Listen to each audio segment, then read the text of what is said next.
For the second year running, students taking their university entrance exam were not asked any political questions in liberal studies.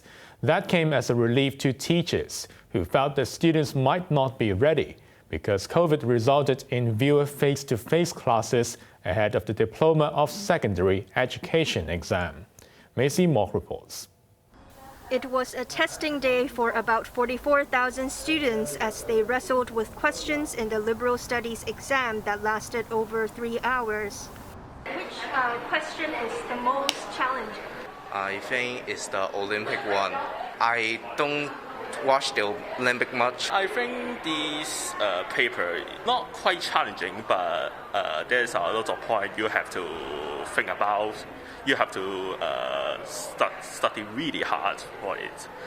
The school-based assessment for liberal studies this year was cancelled because of the pandemic, so students only had to complete 2 papers. Like last year, there were no questions on political issues. Liberal studies teachers said the questions in the Diploma of Secondary Education test were similar to last year, with the topics described as common issues and manageable. In Paper 1, students had to answer 3 questions on volunteer services, the Olympics, and remote work. For the second paper, they had to choose one of 3 topics: traditional Chinese customs, the Hong Kong Palace Museum, or a meat-free diet. Maybe the Hong Kong Palace Museum will be less chosen one because somehow I think some of them, they don't have a good understanding about the museum.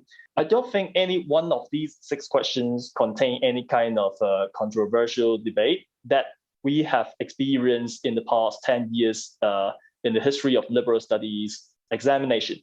One of the challenges for students is that they may not be well prepared because of the lack of face-to-face lessons.